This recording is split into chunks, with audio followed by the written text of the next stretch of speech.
Gerald, nagpapansin nga ba kay Kimi?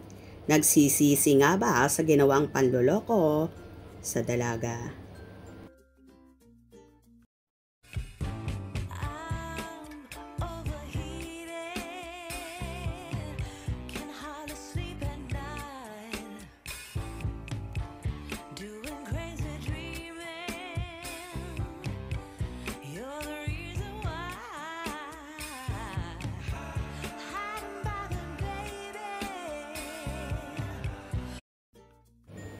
Usap-usapan ngayon sa social media ang tila daw pagpapapansin ni Gerald Anderson sa ex-jowa nito na si Kim Chiu sa naganap na Star Magical Christmas kahapon sa Okada, Manila, kung saan binigyan ng Loyalty Award ng ABS-CBN sina Kim Chiu, Gerald Anderson, Jo M. Bascon, Sanjo Marudo, Sam Melby at Enchong D.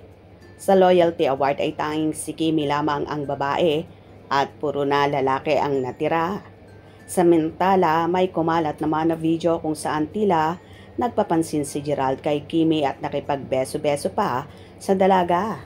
Ayaw man ni Chinita Princess pero halatang napilitan siya bilang pagpapakita ng professionalism at bilang kapamilya na rin.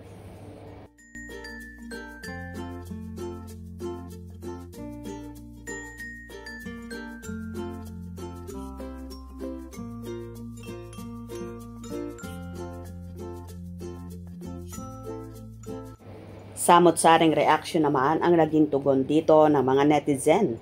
Kay Kimi pa rin kung anong kanyang desisyon sa buhay na sa tamang tao na siya ngayon sa tingin natin bilang Kim Pao fans. Yes, nasa tamang tao na si Kim. Wala nang second chance sa iba. Loyal ang Kim Pao sa isa't isa.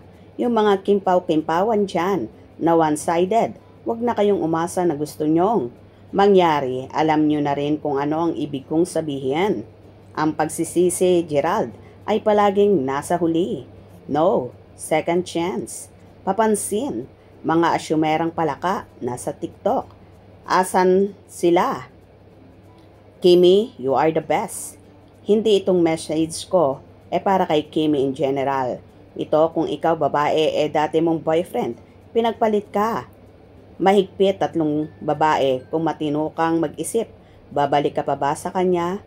Gusto mo pa bang mapahiya sa buong madla na 3 beses nagpalit ng babae at ngayon, di naman mas steady sa present niya, kaya isip-isip mga bashers ng Kim Pao. Kim Pao is real. God bless Kim and Pao. It's a part of respect po. Yes, respect is the key. Alangan namang isnabin si Gerald ni Kim. Yung iba kasi hindi makaintindi. Kita mo si Kim hanggat maaari umiiwas para respect kay Pao. Pero hindi maiwasan, kailangang batiin siya.